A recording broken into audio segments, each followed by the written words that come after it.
कल प्रसंग ये था, यहाँ तक हुआ था ना कि जब अधर्म फैल जाता है तो नारियाँ दूषित हो जाती हैं। नारियाँ दूषित होने से वर्ण संकर संतान पैदा होने लगती है। फिर वो जो ऐसी संतान जो है धर्म कर्म से वंचित रहती है, पिंडादि क्रियाएँ भी नहीं करती है, नास्तिक हो जाती है।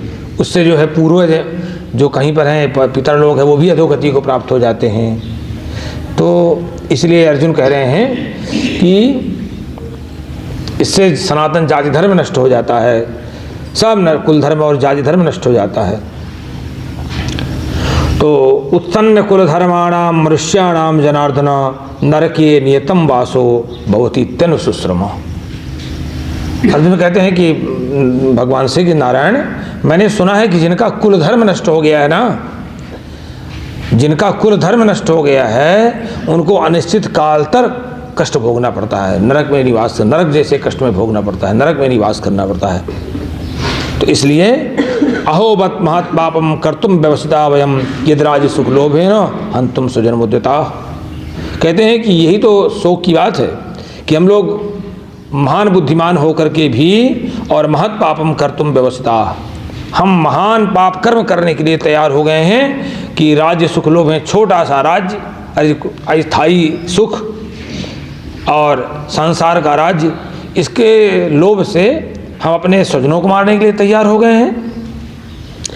यदि माम प्रतीकारम शस्त्रम शस्त्रबाणया धार्तराष्ट्रारण्ये हन्यु तन्मे क्षेमतरम भवेत्। अर्जुन ने कहा कि नारायण, अब तो मैं ये निश्चित कर चुका हूँ कि मैं तो हथियार में, मैंने गांडी तो छोड़ ही दिया, हथियार मैंने गिरा दिया। अब मुझे सामना करने का सामर्थ्य तो रह नहीं गया। तो जो धृतराष्ट्र के पक्ष के लोग हैं वो मुझे अगर मेरा युद्ध में वध भी कर डालें तो मेरे लिए ज़्यादा अच्छा होगा, लेकिन मैं तो हथियार नहीं चला सकता। वो भले ही मुझे मार डालें, लेकिन मैं हथियार नहीं चला सकता।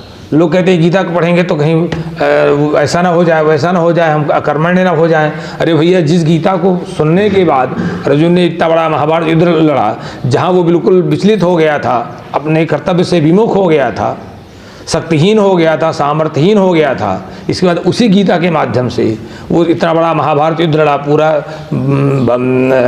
सार्वभौम साम्राज्य का उपभोग किया,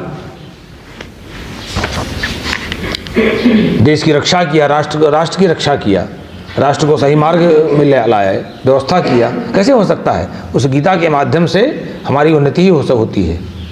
संजय कहते हैं धृतराष्ट्र से कि राजन, एव मुक्त्वा अर्जुना संख्ये रथोपस्थोपाविशत विसर्ज ससरम चापम शोक संविघ्न मानसा। वो वहाँ से बता रहा है कि राजन, अब मैं देख रहा हूँ कि अर्जुन जो है बड़ा दुखित हो गया है, शोक संविघ्न मानसा, उसका मन जो है शोक से एकदम संविघ्न हो गया है। और अब उसने ससरम चावम विसर्ज, धनुष बाण एक तरफ फेंक दिया है। रथोपस्थे उपाविशत, और रथ के पिछवाड़े में जाके बैठ गया, जहाँ आगे बैठना चाहिए वो पिछवाड़े में जाके बैठ गया, वहाँ को मुँह लटका करके। ये बताया। ये गीता का प्रथम अध्याय संपूर्ण हुआ। कल दूसरा अध्याय, तीसरे अध्याय से भी आनंद आता है पूरा वेदांत अध्यात्म योग विषय पर। ये तो भूमिका है।